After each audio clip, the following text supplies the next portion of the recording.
Hi friends, ನಮಸ್ಕಾರ. Welcome back to my channel Mandya Mahesh, ನಿಮ್ಮ ಮಿತ್ರ. ಚಾನಲ್ಗೆ ಪ್ರೀತಿಯ ಸ್ವಾಗತ. ಸ್ನೇಹಿತರೆ, ತುಂಬ ಲಾಂಗ್ ಗ್ಯಾಪ್ ಆಗಿತ್ತು, ಕ್ಷಮೆ ಇರಲಿ ವಿಡಿಯೋ ಮಾಡಲಿಕ್ಕೆ.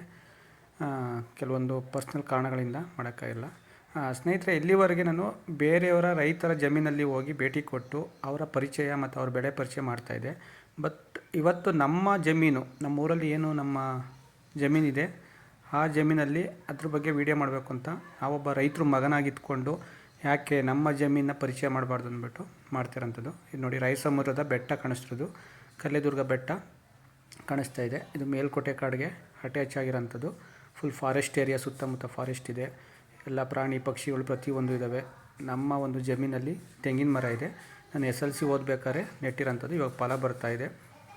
ಹಾಗೆ ನಾವು ಲಾಸ್ಟ್ ಟೈಮು ಊರಿಗೆ ಹೋದಾಗ ಶ್ರೀ ಗವಿನಾಥ ಸ್ವಾಮಿ ದೇವಸ್ಥಾನ ಬಿಲ್ಲೆನಹಳ್ಳಿ, ಇಲ್ಲಿ ದೇವಸ್ಥಾನಕ್ಕೆ ಹೋಗಿ ಅದ ನಂತರ ದೇವರ ದರ್ಶನ ಮಾಡಿ ಪೂಜೆ ಎಲ್ಲ ಮುಗಿಸ್ಕೊಂಡು ಊರಿಗೆ ಭೇಟಿ ಕೊಟ್ಟು ಜಮೀನು ಹತ್ರ ಹೋಗಿದ್ವಿ. ಆ ಟೈಮಲ್ಲಿ ಹೂವು ಬರೋಂಥ ಟೈಮು. ಮಾವಿನ ಮರದಲ್ಲಿ ಎಲ್ಲ ಫ್ಲವರ್ಸ್ ಬಂದಿರೋಂಥದ್ದು ನೋಡ್ತಾಯಿದ್ದೀರ. ಈ ವರ್ಷ ಎಲ್ಲ ಚೆನ್ನಾಗಿ ಬಂದಿದೆ ಫ್ಲವರ್ಸು. ಸುಮಾರು 6 ರಿಂದ 7 ಮಾವಿನ ಮರ ಇದೆ. ತೆಂಗಿನ ಮರ ಒಂದು 50 ರಿಂದ 60 ಮರ ಇದೆ. ಇನ್ನು ಖಾಲಿ ಅರ್ಧ ಜಮೀನಿದೆ. ಮಕ್ಕಳೆಲ್ಲ ಆಟ ಆಡ್ತಾಯಿದ್ದಾರೆ. ಫ್ಯಾಮಿಲಿ ಜೊತೆ ಹೋಗಿದ್ದು ಜಮೀನು ಹತ್ರ. ನೋಡಿ, ಅವರೆಲ್ಲ ಮಾವಿನ ಮರದ ಕೊಂಬೆ ಮೇಲೆ ಕೂತ್ಕೊಂಡು ತುಂಬಾ ಎಂಜಾಯ್ ಮಾಡ್ತಾಯಿದ್ದಾರೆ. ಇದು ಇನ್ನೊಂದು ಹಲಸಿನ ಮರ, ಒಟ್ಟು 2 ಹಲಸಿನ ಮರ ಇದೆ. ನಮ್ಮ ಧರ್ಮಪತ್ನಿ ವಿದ್ಯೆ ಮೇಡಮ್. ಹಾಗೆ ಮಕ್ಕಳೆಲ್ಲ ತುಂಬಾ ಖುಷಿ ಪಡ್ತಾಯಿದ್ದಾರೆ. ಏಕೆಂದರೆ ನೇಚರ್ ಅಲ್ವಾ, ಅದು ಪ್ರಕೃತಿಯ ಸೌಂದರ್ಯನೇ. ಹಾಗೆ ನೋಡಿ, ಫ್ಲವರ್ಸ್ ಎಲ್ಲ ಎಷ್ಟು ಚೆನ್ನಾಗಿ ಬಂದಿದೆ ಅಂತ. ಹಾಗೆ ಎಂಜಾಯ್ ಮಾಡಿದ್ವಿ. ಹಾಗೆ ಎಳ್ನೀರೆಲ್ಲ ತಗೊಂಡು ಕೆಡಿಕೊಂಡು ಕುಡಿದು ತುಂಬ ಖುಷಿಯಿಂದ ಎಂಜಾಯ್ ಮಾಡಿ ಮಕ್ಕಳು ನಾವೆಲ್ಲ ಕೊನೆಗೆ ಅಲ್ಲಿಂದ ಬಂದ್ವಿ. ಈಗ ಬರೋ ಅಂಥ ಒಂದು ತೆಂಗಿನ ಮರ ತುಂಬಾ ಬೇಜಾರಾಗುತ್ತೆ ನೋಡಿದ್ರೆ. ತುಂಬಾ ಎಮೋಷ್ನಲ್ ಅಟ್ಯಾಚ್ಮೆಂಟ್ ಇದೆ. ನಮ್ಮ ತಂದೆಯವರು 12 ವರ್ಷದಿಂದ ತೀರ್ಕೊಂಡಾಗ ನೆಟ್ಟಿರೋಂಥ ಒಂದು, ಅವರ ದಪ್ಪನ ಮಾಡಿರೋ ಜಾಗದಲ್ಲಿ ನೆಟ್ಟಿರೋಂಥ ಒಂದು ತೆಂಗಿನ ಸೋಸಿ ಇವಾಗ ಮರ ಆಗಿದೆ. ಅದು ಕೂಡ 12 ವರ್ಷ ಕಂಪ್ಲೀಟ್ ಆಗಿದೆ. ಇದು ತುಂಬಾ ಬೇಜಾರಾಗೋಂಥ ವಿಚಾರ. ತೆಂಗಿನ ಮರ ನೋಡ್ತೀವಿ ಅಂದರೆ ನಮ್ಮ ತಂದೆಯವರ ನೋಡ್ದಂಗೆ ನೆನಪಾಗುತ್ತೆ. ಮತ್ತು ನಮ್ಮದು ಮೇಲ್ಗಡೆ ಇರೋಂಥ ಒಂದು ಹಲಸಿನ ಮರ ನೋಡಿ, ಫಲ ಎಲ್ಲ ಚೆನ್ನಾಗಿ ಬಿಟ್ಟಿದೆ, ತುಂಬಾ ಟೇಸ್ಟಿಯಾಗಿದೆ. ಊರಿಗೆ ಹೋದಾಗೆಲ್ಲ 1-2 ಹಣ್ಣುಗಳ್ನ ತಂದು ಅದನ್ನು ಹುಣಸರು ಬಂದಾಗ ಅದನ್ನು ಕಟ್ ಮಾಡಿ ಸಾಕಷ್ಟು ಜನಕ್ಕೆ ಶೇರ್ ಮಾಡಿ ತಿನ್ನೋ ಒಂದು ಅಭ್ಯಾಸ ಇದೆ. ಯಾರೆಲ್ಲ ಈ ಒಂದು ಹಲಸಿನ ಹಣ್ಣು ತಿಂದು ಟೇಸ್ಟ್ ನೋಡಿದ್ದೀರಾ, ಹೇಗಿದೆ ಅಂತ ಕಮೆಂಟಲ್ಲಿ ತಿಳಿಸಿ. ಹಾಗೆ ನೆಕ್ಸ್ಟು ಒಂದು 6 ರಿಂದ 7 ಮಾವಿನ ಮರ ಇದೆ. ಅದು ಸ್ವಲ್ಪ ದಿನ ಒಂದು 2-3 ತಿಂಗಳ ನಂತರ ಹೋದಾಗ ಎಲ್ಲ ಹಣ್ಣಾಗಿದೆ ನೋಡಿ, ಕೈಗೆ ಸಿಗ್ತಾಯಿದೆ. ಮಕ್ಕಳಂತೂ ಅಲ್ಲಿಂದ ಬರಲಿಕ್ಕೆ ಇಷ್ಟ ಆಯ್ತಲ್ಲ ಅವ್ರಿಗೆ. ಕೈಯಲ್ಲಿ ನೋಡ್ತಾರೆ, ಕೀಳಬೇಕು ಅನಿಸುತ್ತೆ, ಕೀಳಲಿಕ್ಕೆ ನಾವು ಬಿಡ್ತಾಯಿಲ್ಲ. ನೋಡಿ, ತುಂಬ ಚೆನ್ನಾಗಿ ಫಲ ಬಂದಿದೆ. ತುಂಬಾ ನ್ಯಾಚುರಲ್ ಹಣ್ಣು, ಯಾವುದೇ ರೀತಿ ಕೆಮಿಕಲ್ಲು ಏನೂ ಹಾಕಿರಲ್ಲ. ಹಾಗೆ ಮರದಿಂದ ತಂದು ನೆಲ್ಲುಲ್ಲಿ ಹಾಕಿ ಹಣ್ಣು ಮಾಡಿ ಅದನ್ನು ತಿಂದರೆ ಹೆವಿ ಸ್ವೀಟ್ ಆ್ಯಂಡ್ ಟೇಸ್ಟಾಗಿದೆ.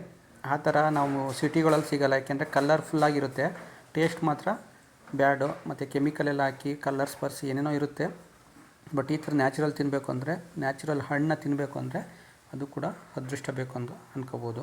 ನೋಡಿ, ಮಕ್ಕಳು, ನನ್ನ ಮಗಳೆಲ್ಲ ತುಂಬಾ ಖುಷಿ ಪಡ್ತಾಯಿದ್ದಾರೆ. ಅವರು ವೀಡಿಯೋ ಮಾಡಬೇಕಾದ್ರೆ ಬಂದಿದ್ದಾರೆ, ಮಾತಾಡ್ತಾಯಿದ್ದಾರೆ, ಎಂಜಾಯ್ ಮಾಡ್ತಾಯಿದ್ದಾರೆ. ನೋಡಿ, ಯಾಕೆಂದರೆ ಪ್ರಕೃತಿ ಮಡಿಲೇ ಹಾಗೆ. ನಾವು ಊರಿಗೆ ಹೋಗಿದ್ದೀವಿ ಅಂದರೆ ಏನೋ ಒಂಥರ ಒಂದು ಜಮೀನು ಇರ್ಬೋದು, ತೋಟ ಇರ್ಬೋದು, ಅದು ಖುಷಿ. ಯಾರೆಲ್ಲ ಜಮೀನಿದೆ, ಯಾರೆಲ್ಲ ಹೋಗಿ ಥರ ಎಂಜಾಯ್ ಮಾಡಿದ್ರೆ ಅಂಥವ್ರಿಗೆ ಅದು ಗೊತ್ತಿರುತ್ತೆ ಯಾವ ರೀತಿ ಇರುತ್ತೆ ಆ ಒಂದು ಇದು ಅಂತ. ಯಾಕೆಂದರೆ ಟೌನಲ್ಲಿ ಕೆಲಸ, ದುಡಿಮೆ, ಟೌನು, ಒಂದು ಕಾಂಕ್ರೀಟ್ ಕಾಡು, ಕಾಂಕ್ರೀಟ್ ನಾಡು, ಅಲ್ಲಿ ಇದ್ದಂಥವ್ರಿಗೆ ಹೊರಗಡೆ ಹೋದರೆ ಒಂಥರ ಏನೋ ಒಂಥರ ರಿಫ್ರೆಶ್ಮೆಂಟ್ ಅನಿಸುತ್ತೆ ಮೈಂಡ್ಗೆ. ನೋಡಿ, ಇದು ಸುತ್ತ ನಾನು ವೀಡಿಯೋನ ಕವರ್ ಮಾಡಿದ್ದೀನಿ. ಯಾಕೆಂದರೆ ನಮ್ಮ ಒಂದು ಮಾವಿನ ಮರದಲ್ಲಿ ಬಂದಿರೋಂಥ ಹಣ್ಣುಗಳನ್ನ ನೋಡಿ ತುಂಬ ಖುಷಿಯಾಯಿತು. ಅದನ್ನು ಎಲ್ಲರೂ ತೋರಿಸ್ಬೇಕು ಅನ್ನೋ ಉದ್ದೇಶಕ್ಕೋಸ್ಕರ ವೀಡಿಯೋ ಮಾಡಿ ಮಕ್ಕಳು ನಾವೆಲ್ಲ ತುಂಬಾ ಎಂಜಾಯ್ ಮಾಡಿದ್ವಿ. ತುಂಬಾ ಮಾವಿನ ಹಣ್ಣು ತಿಂದ್ವಿ, ಖುಷಿಯಾಯಿತು. ಇನ್ನೊಂದು ಹಲಸಿನ ಮರ ಕೆಳಗಡೆ ಇನ್ನೊಂದು ಮರ ಇದೆ, ಅದು ಕೂಡ ಕಾಣಿಸ್ತಾ ಇದೆ. ನೋಡಿ ಸ್ನೇಹಿತರೆ, ಇದು ಸುಮಾರು ನಾನು SLC ಓದಬೇಕಾದ್ರೆ ತೆಂಗಿನ ಸೊಸಿ ನೆಟ್ಟು ಸುಮಾರು 1-2 ಕಿಲೋಮೀಟ್ರ್ ದೂರದಿಂದ ನೀರಿನ ಅಡ್ಡೆನಲ್ಲಿ ಸೈಕಲೆಲ್ಲ ನಾನು ನಮ್ಮ ತಂದೆ ತಂದು ಊದಿ ಅದನ್ನು ಬೆಳೆಸಿ ಇವಾಗ ಒಂದು ಕಲ್ಪವೃಕ್ಷ ಅಂತ ಹೇಳ್ಬೋದು. ತುಂಬ ದೊಡ್ಡ ಮರ ಆಗಿದೆ. ಇವಾಗ ಫಲ ಬಿಡ್ತಾಯಿದೆ, ಕಾಯಿ, ತೆಂಗಿನಕಾಯಿ, ಎಳ್ನೀರು ಎಲ್ಲ ಸಿಗ್ತಾಯಿದೆ. ಹೋದ ತಕ್ಷಣ ಬೇಕು ಅಂದರೆ ನಾವು ಕೆಡಿಕೊಂಡು ಕುಡಿತಾಯಿದ್ದೀವಿ. ಮಗು ಸಾಕ್ದಂಗೆ ನಾವು ಸಾಕಿದ್ದೀವಿ ಅಂದರೆ ಅದು ಸಾಕಷ್ಟು ನಮಗೆ ಮತ್ತು ನೆಕ್ಸ್ಟ್ ಬರೋಂಥ ಒಂದು ತಲೆಮಾರವನ್ನು ಕೂಡ ಕಾಪಾಡುತ್ತೆ.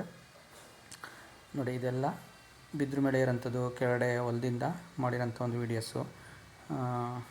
ನೋಡಿ ಎಲ್ಲ ಕೂಡ ಇದೆ. ಇಲ್ಲಿ ರಾಗಿ, ಹುಳ್ಳಿಕಾಳು, ತಡ್ನಿ, ಅವರೆ ಈ ಥರ ಒಂದು ಬೆಳೆಗಳನ್ನ ಬೆಳಿತೀವಿ. ಏಕೆಂದರೆ ಇದು ಡ್ರೈ ಲ್ಯಾಂಡ್ ಇರೋದ್ರಿಂದ ಬೋರ್ ಹಾಕ್ಸಿದ್ದೀವಿ, ಕಾರಣಾಂತರಗಳಿಂದ ಇನ್ನೂ ಕನೆಕ್ಷನ್ ಬರಬೇಕು. ಮಳೆ ಆಶ್ರಯದಲ್ಲಿ ಬೆಳೆಯೋದ್ರಿಂದ ಪ್ರಾಣಿ ಪಕ್ಷಿಗಳು ಪ್ರತಿಯೊಂದು ಇದ್ದಾವೆ. ಯಾಕೆಂದರೆ ಒಬ್ಬರೇ ತಿಂದರೆ ಸಾಕಾಗಲ್ಲಲ್ವಾ, ಅವಕ್ಕೂ ಹಂಚಿ ತಿಂದು ಉಳಿದಿದ್ದು ನಮಗೆ ಸಿಗುತ್ತೆ.